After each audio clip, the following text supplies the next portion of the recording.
it's important not because it's just a vehicle of communication. It's not merely a tool of communication between people, right? It's actually language is not only words. It's the worlds. Every language has its own civilization behind it. It has traditions. It has beliefs. It has all knowledge behind it, right? So after that, you will realize why it is that important, aspect of the human society. What Harari was saying recently, he said, we have the unique trait for a human being that we can at least speak something, and we can tell stories, tell stories about the things which have not happened now, right? Say, if you look at Asimov's stories or whatever, those are futuristic stories, those never happen. But people can talk about it. That is a human uniqueness. The language has given that uniqueness for us. Now, another thing about language is the words. Words are so powerful. Have you realized that? Why I'm saying, see, I read it somewhere, that recently that Canadian Nobel laureate expired very recently. He was Canadian, from African country, Kenya.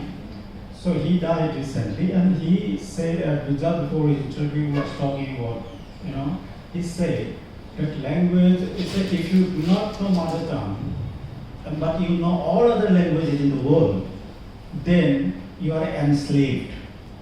But if you know mother tongue and you know other languages, then you are empowered. Look at this difference. That's why he was talking about linguistic feudalism, and in fact, you must understand one thing, that long time back it was said that the future, empires of future will be the empires of language, meaning how language will determine who will be the dominating force in the world. So it's very important, and that's what I, very briefly, I would like to, I can go on about it, but this is what it is. Thank you so much. So that means what you said is that if you know your own language, you know another language, you are empowered if you know your mother tongue. But if you don't know your mother tongue and you know another language, you are enslaved. What a lovely thought. Thank you so much. And I have one more very further question before we get down to talking about today's whole classical music journey, language journey. But my question is, I have seen in Assam, I remember actually in the morning I was thinking that I had written a piece in 2016 in the Hindu, that in Assam, a lot of these top pops are also writers. You were one of them, Gyananda Harmabata. Then we have Hare Krishna. They are all retired as Director General of Police, but are also accomplished writers.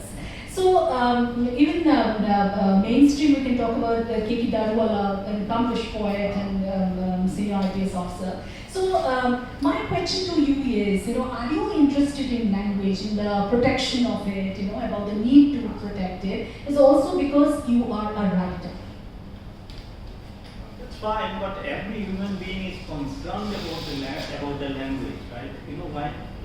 Number one, you said it very correctly. A lot of our civil servants have been, generally contributing to the language and literature.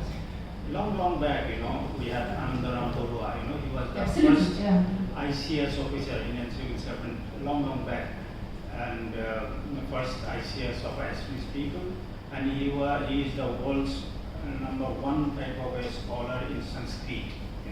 Max Muller was praising him all over because of his knowledge on Sanskrit, and Anandaram Thekiyapukon was also a government official.